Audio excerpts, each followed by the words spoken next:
হচ্ছে করলাবাগের ঘর। সালটা 2003 সাল, শীতকালের বেলা। দিল্লির করলাবাগ তখনও আলো, দোকান, লোকজন আর শব্দে ভর্তি। দিনের বেলা জায়গাটা যতই প্রাণবন্ত, রাতের বেলা ঠিক ততটাই নিস্তব্ধ। শহরের ভিতরে একটা গলিতে, রেল স্টেশনের পাশে, পুরনো দোতলা বাড়িটা দাঁড়িয়েছিল একা, অন্ধকার, স্যাঁতস্যাঁতে আর ভারী নীরবতার মোড়া।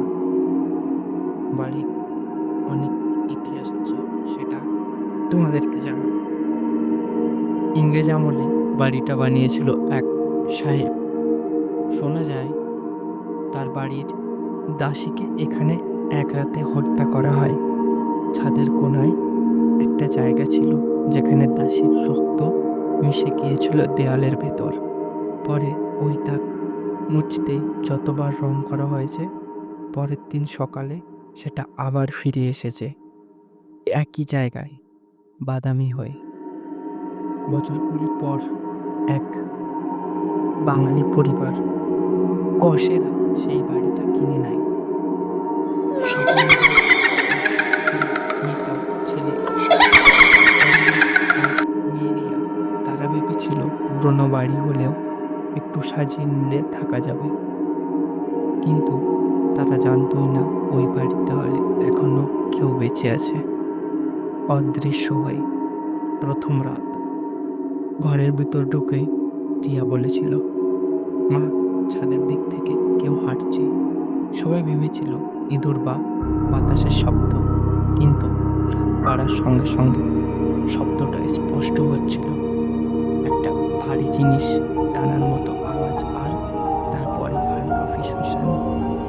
স্বপনবাবু টর্চ নিয়ে একবার উঠেও গিয়েছিল ছাদে, কিন্তু কিচ্ছু পাননি।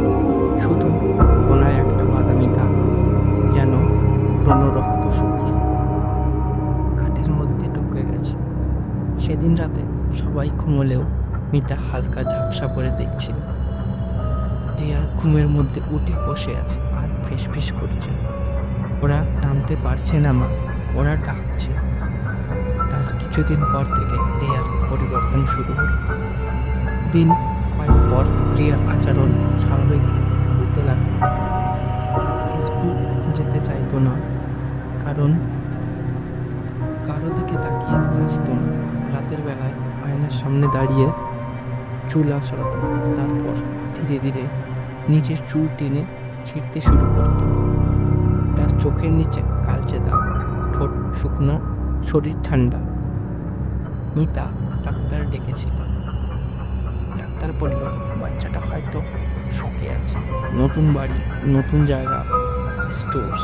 কিন্তু ডাক্তার চলে যেতে রিয়া ধীরে ধীরে বলে উঠল, ওরা মিথ্যা কথা বলছে না, ওরা বেঁচে আছে। স্বপনের অদ্ভুত আচরণ এরপর থেকে শুরু হলো। রিয়ার পর এবার বদলাতে লাগলো স্বপনবাবু। রাতের বেলায় একা বসে ফিসফিস করতেন, কখনো হাসতেন, কখনো দেওয়ালের দিকে তাকিয়ে চুপচাপ বলতেন, আর একটু সময় দাও। মিতা এক রাতে শুনেছিল স্বপন কারোর সঙ্গে কথা বলছে, কিন্তু ঘরে আর কেউ ছিল না। তারপর টেবিলের ওপর দেখা গেল পুরনো এক ইংরেজ নাম খোদাই করা কাঠের টুকরো, মার্থ, যেখানে ছাদের কোণ থেকে নাকি নিজে নিজেই পড়ে এসেছিল। রাতটা যখন শেষ হলো, ডিসেম্বরের 28 তারিখ, প্রচণ্ড ঠান্ডা, রাতে বিদ্যুৎ চলে যায়, পুরো বাড়িটা অন্ধকারে ডুবে গেল। স্বপনবাবু টর্চ নিয়ে মেন সুইচ দেখতে গেল। সিঁড়ির ধারে হালকা আলো পড়তেই দেখলো রিয়া দাঁড়িয়ে আছে। তার মুখ অস্বাভাবিকভাবে ঘুরে দেখছে, চোখ দুটো একদম স্থির। সে ধীরে বলে, আর নিচে নেমে গেছে, এবার তোমাদের ডাকছে। স্বপনবাবু চিৎকার করে উঠলেন, কিন্তু তখন ঘর জুড়ে শোনা গেল টেনে নেওয়ার শব্দ, যেন কেউ উপর চেয়ার মেঝেতে ঘষছে। তারপর নিস্তব্ধতা। পরের দিন সকালে প্রতিবেশীরা দরজায় ধাক্কা দিচ্ছে, কিন্তু ভিতর থেকে কোনো সাড়া নেই। শেষে পুলিশ আসে, দরজা ভাঙা হয়। ঘরে ঢুকেই সবাই থমকে গেল।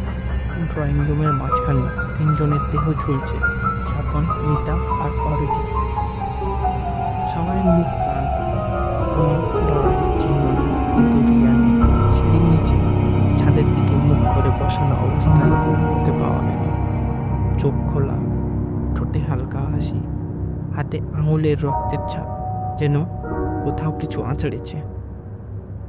ওর সামনে পড়েছিল একটা ছোট্ট আয়না, যার কাঁচ ফেটে গেছে, কিন্তু ফাটলের মধ্যে অদ্ভুতভাবে দেখা যাচ্ছিল একটা মেয়ের মুখ, যেটা সে এখনো আছে। পুলিশ বলল আত্মহত্যা, কিন্তু প্রতিবেশীরা সবাই জানতো সেই রাতে তারা টেনে নেওয়ার শব্দ শুনেছিল।